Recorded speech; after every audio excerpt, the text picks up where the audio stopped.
7월 7일 수요일 윈TV 미주 핫뉴스입니다. 질병통제예방센터 CDC의 새로운 데이터에 따르면 7월 3일까지 2주 동안 감염자 정보를 수집한 결과 델타 바이러스가 미국 신규 감염자의 절반에 이르는 것으로 나타났습니다. 6월 19일 종료한 데이터에서는 30.4%였던 것이 7월 3일 종료된 2주 데이터에서는 51.7%로 증가했습니다.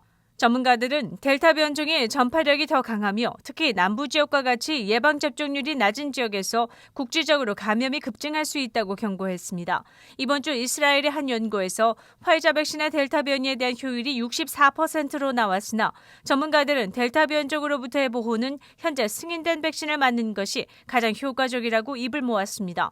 젠사키 백악관 대변인은 성인의 예방접종률이 70%에 이르렀다며 국가 재봉쇄 계획은 없다고 브리핑에서 밝혔습니다.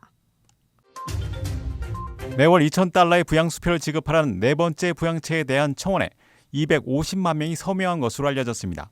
다양한 캠페인에 대한 청원이 진행되는 change.org에 250만 명이 성인 2,000달러, 자녀 1,000달러의 부양수표를 매달 코로나 사태가 끝날 때까지 지급하라는 부양책에 대한 청원에 서명했습니다. 네 번째 부양책에 대해서는 일부 논의가 있었으며 75명의 민주당 의원들이 이 방안에 동의하고 있는 것으로 알려졌습니다. 민주당의 오마르 의원을 비롯한 55명의 의원들이 바이든 대통령에게 반복적인 부양책을 지지하는 서한을 전달한 바 있습니다. 그렇지만 현재 바이든 행정부는 새로운 인프라 확충 법안에 주력하고 있으며 여기에는 추가적인 부양수표에 관한 법안이 포함되지 않은 것으로 알려졌습니다.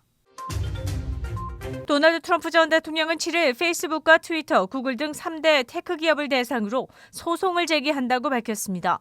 트럼프는 이 회사들을 자신의 계정에 대한 부당한 검열을 이유로 자신이 직접 원고로서 소송을 진행한다고 말했습니다.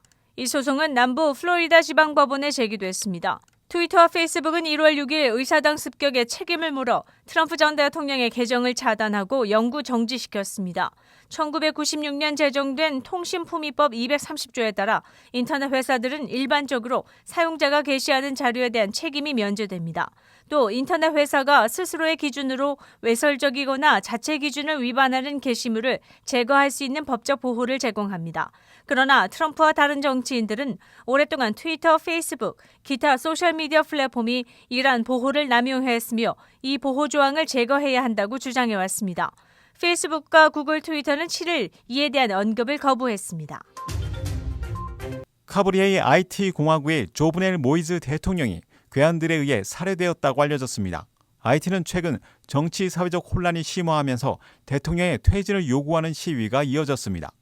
IT 임시 총리에 의하면 7일 새벽 1시경 신원불명의 사람들이 모이즈 대통령 사저에 침입해 대통령을 살해했으며 영부인에게 중상을 입혔다고 전했습니다.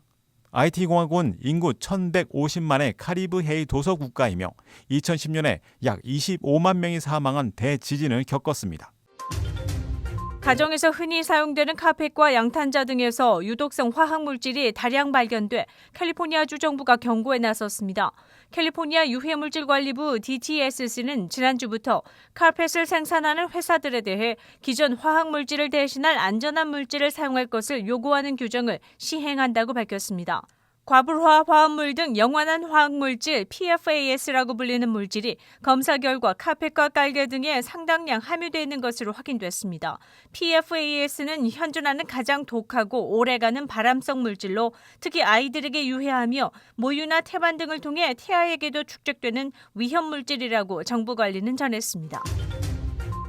오는 주말부터 2주간 일리노이의 철도 박물관에 아이들에게 잘 알려진 기관차 토마스가 운행된다고 알려졌습니다.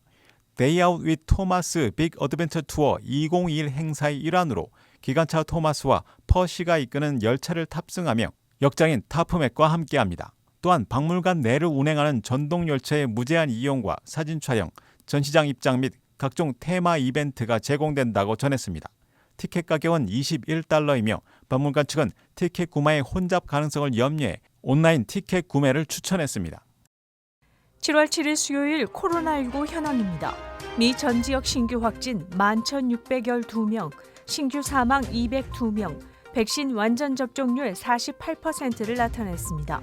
일리노이주 신규 확진 306명, 신규 사망자 수는 10명이며 백신 완전 접종률은 46.7%를 나타냈습니다. 다음은 어제 기준 각 주의 신규 확진자와 신규 사망자 수입니다.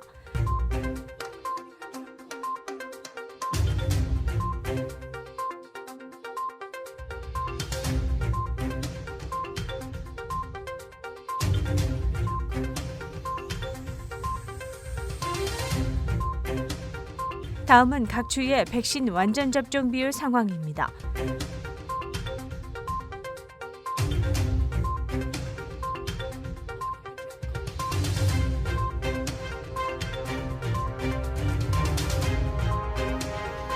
코로나19 데이터 관련 자세한 내용은 시카고토털닷컴을 통해 다시 볼 수 있습니다.